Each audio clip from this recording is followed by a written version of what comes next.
अब आपको बताते हैं 3 बड़ी खबरें जिन पर रहेगी एनडीटीवी की नजर दिन भर। पहली बड़ी खबर म्यांमार थाईलैंड तबाही वाला भूकंप। दूसरी बड़ी खबर है क्या जस्टिस वर्मा पर एफआईआर दर्ज की जाएगी। और तीसरी बड़ी खबर कॉमेडियन कुणाल कामरा को लेकर, कुणाल कामरा को अंतरिम जमानत मिल गई।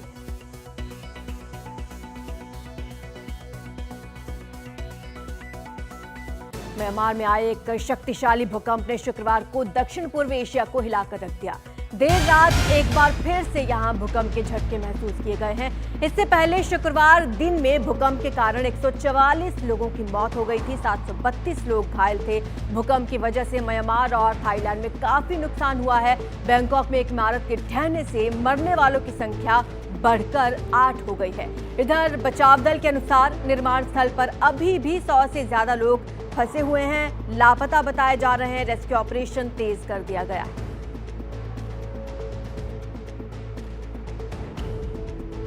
ये तस्वीरें वहां से सामने आई हैं। आपको बता दें कि 11:56 पर एक बार फिर से यहां पर भूकंप के झटके महसूस किए गए। इस बार तीव्रता हालांकि 4.2 थी, लेकिन खूब तबाही यहां पर पहले से ही हो चुकी है। 144 मौतें यहां पर हुई हैं, 732 लोग यहां घायल हुए हैं और कई लोग अभी भी लापता हैं। एक निर्माणाधीन बिल्डिंग के गिरने से 8 लोगों की मौत यहां पर हो गई और बताया ये जा रहा है कि 100 से ज्यादा लोग अब भी लापता हैं।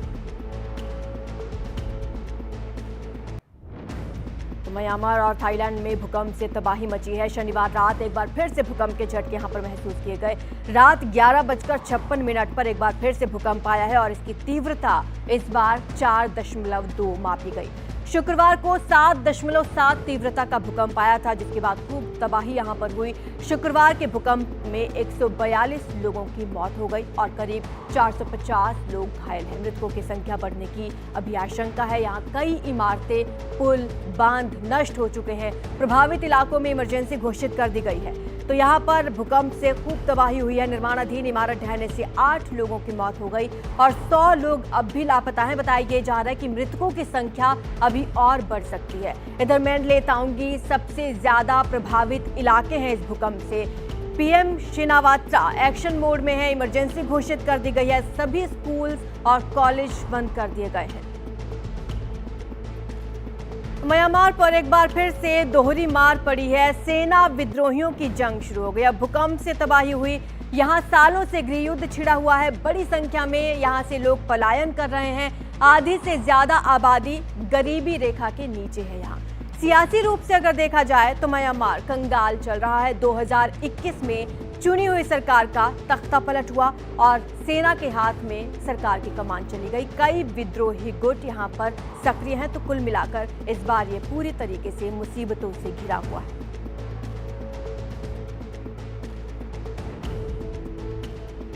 आगे बढ़ेंगे, बात करेंगे जज कैश कांड की। मामले में एनडीटीवी को सूत्रों के हवाले से यह खबर मिली कि सीजीआई दिल्ली पुलिस को एफआईआर की इजाजत दे सकते हैं।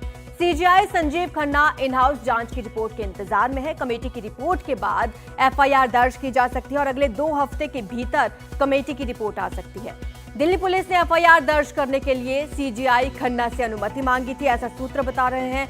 पुलिस जांच करना चाहती है कि ये कैश जस्टिस वर्मा का है या फिर बदनाम करने के लिए यहां पर रखा गया है, ऐसा सूत्र बता रहे हैं। तो तमाम पहलुओं की जांच की जाएगी और इसमें पुलिस जुटी हुई है।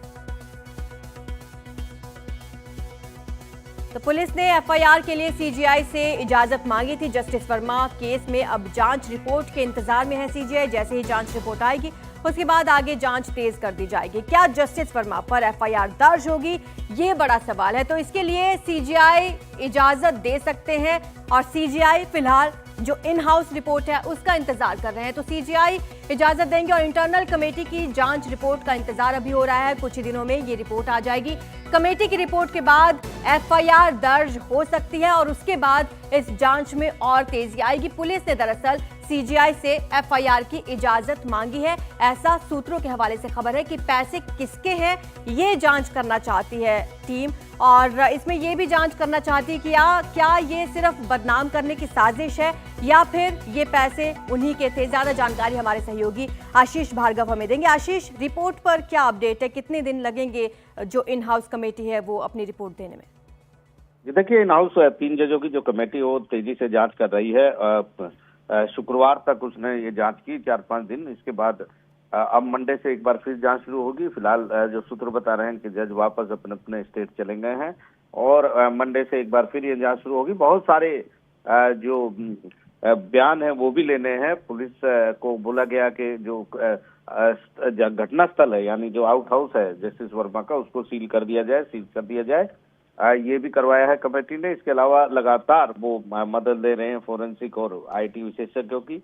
सूत्र हमें बता रहे हैं कि 2 से 3 हफ्तों में ये रिपोर्ट आनी चाहिए, क्योंकि बड़ी तेजी से कमेटी जो है अपनी रिपोर्ट पूरा करना चाहती है। इन हाउस कमेटी की जो रिपोर्ट है उसके आधार पर सीजीआई अगला फैसला लेंगे। सूत्र ये भी बता रहे हैं कि काफी अहम क्रूशल मोड पर यह जांच पहुंच चुकी है, क्योंकि इंटरनल कमेटी जो है उसकी रिपोर्ट के आधार पर ही ये तय होगा कि क्या सीजीआई इस मामले में बड़ा कदम उठाते हुए एफआईआर दर्ज करने की इजाजत पुलिस को देंगे। क्योंकि फिलहाल जो है बिना सीजीआई की परमिशन के देश में कहीं भी कोई भी एजेंसी एफआईआर दर्ज नहीं कर सकती किसी भी संवैधानिक जो न्यायालय है उसके जज के खिलाफ। तो ऐसे में सीजीआई की परमिशन तभी मिल पाएगी जब सीजीआई पहले पुख्ता ये जांच करवा लेंगे कि हाँ वास्तव में ये पैसा जस्टिस वर्मा का था, इसके पीछे कोई दूसरी कहानी नहीं है। तो ऐसे में इंतजार कुछ दिन का करना होगा, लेकिन ये एक बड़ी बात होगी कि जिस तरीके से ये घटना हुई है और उसके बाद सीजीआई ने जो निर्धारित नियम है, सुप्रीम कोर्ट के जो पहले फैसले हैं उनके मुताबिक ही आगे बढ़ना सबसे पहले सोचा कि इससे आगे बढ़ा जाएगा। क्योंकि कानून के मुताबिक किसी भी जज के, हाई कोर्ट या सुप्रीम कोर्ट के जज के खिलाफ सीजीआई की अनुमति के बिना एफआईआर दर्ज नहीं हो सकती है। शुक्रिया आपका आशीष इस तमाम जानकारी के लिए। तो इन हाउस कमेटी की जो रिपोर्ट है बस उसी का इंतजार है। उसके बाद देखने वाली बात होगी कि सीजीआई एफआईआर की इजाजत देते हैं या नहीं। आगे बढ़ेंगे, बात करेंगे stand up comedian Kunal Kamra से जुड़ी एक खबर की। आपको बता दें कि मद्रास हाईकोर्ट ने कॉमेडियन कुणाल कामरा को 7 अप्रैल तक अंतरिम अग्रिम जमानत दे दी है। ये पूरा मामला महाराष्ट्र के डिप्टी सीएम एकनाथ शिंदे के खिलाफ की गई आपत्तिजनक टिप्पणी से जुड़ा हुआ है। मद्रास हाईकोर्ट ने अपने ऑर्डर में ये कहा कि याचिकाकर्ता ने अपनी याचिका में कहा कि वो महाराष्ट्र की अदालत में अप्रोच नहीं कर सकते क्योंकि उनकी जान को खतरा है। तो मद्रास हाईकोर्ट में कुणाल को अग्रिम जमानत दे दी है। ज्यादा जानकारी हमारी सहयोगी सुजाता द्विवेदी हमें देंगी। सुजाता, क्या क्या अपडेट इस मामले में सामने आ रहे हैं? जी आरजू, देखिए सबसे पहले तो हम जानते हैं कि अब तक मुंबई पुलिस द्वारा कुणाल कामरा को 2 समन भेजे जा चुके थे, लेकिन वो दोनों ही समन में पेश होने जो है नहीं आए थे, जिसके ठीक बाद उन्होंने अब मद्रास हाई कोर्ट का रुख किया है, जहां पर उन्होंने ट्रांजिट एंटिसिपेटरी बेल के लिए ज़मानत जो है वो दर्ज की थी और उन्हें बेल मिल भी चुकी है। ऐसे में उनका कहना ये था कि 2021 से वो अपना रेसिडेंट जो है मुंबई से चेंज कर तमिलनाडु में रहने लगे थे, जिसके चलते वो मुंबई और महाराष्ट्र के एक निवासी ना होकर तमिलनाडु के निवासी, जिसके चलते वो मुंबई हाई कोर्ट को अप्रोच नहीं कर सकते।